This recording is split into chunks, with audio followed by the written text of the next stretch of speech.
So we're going to go over the anatomy of a button so we all make the most pristine and beautiful digital buttons we've ever seen. So there are two main button styles. The standard button pairs well with text graphics in a content block.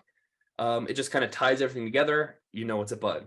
And then a tile button, similar to what we looked at with that last Apple piece, similar to what you see a lot in our course layouts, right? Big tile buttons, they act as a thumbnail or a cover page for content blocks. A button is comprised of a few things. Obviously, first, the CTA, whatever that is, the base or the square essentially behind it, some sort of corner style, whether it's rounded, whether it's fully rigid, and then the inner padding, which is the padding between the edges of the base and the edges around the CTA. Just a good rule of thumb, I would always center your CTA in the button. Putting it off to the side can get weird real fast. So alignment is pretty crucial, and center alignment is always a very safe bet. Rule number one, those buttons should look like a button.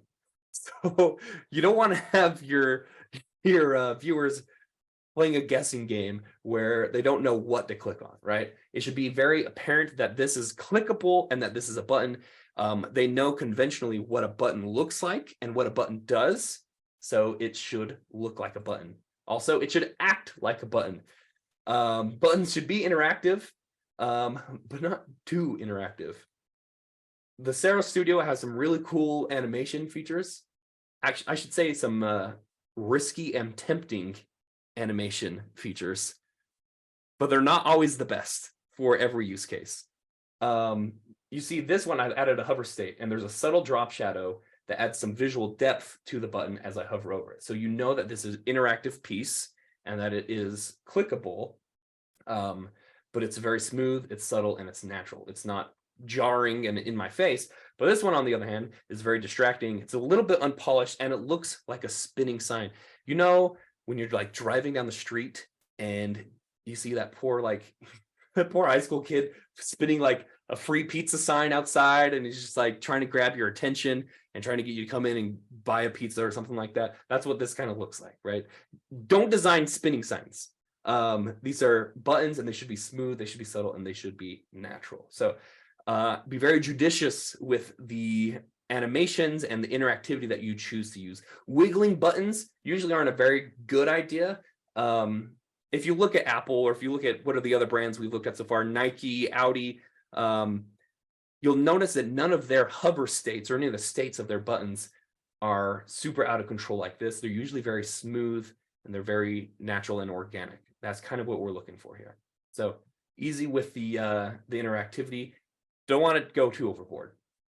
So button sizing, there's a general rule of thumb for sizing your buttons. It's called the capital W rule. The base of your button should be big enough to fit at least one capital W of the same font size of your CTA between its borders and the edges of the CTA.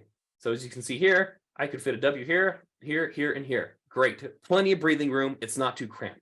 And at the most, the width of the base should not fit more than two capital W's on either side of the CTA. So either of these work perfectly fine, but this one can fit two W's on both sides, allows more breathing space. It's not too long, it's not too big, right? So the capital W rule, always just try to fit a W here.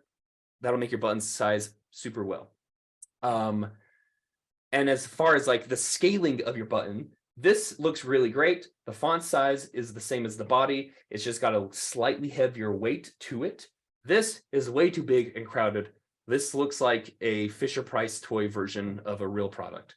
So, you know how like Fisher-Price, the toy brand, will make like pretend smartphones and like pretend Apple Watches, and they're like this big and the buttons are massive. You don't make your design a Fisher-Price toy.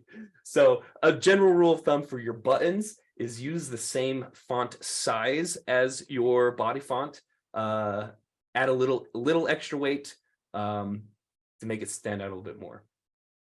It's a jitterbug phone. Jitterbug phone. Yes. Don't make jitterbug phones. That's incredible. Hey, but you know what? Jitterbug, despite their phones looking like that, great buttons. They follow the capital W rule very well, don't they? That's so funny. All right, so that's kind of how buttons work.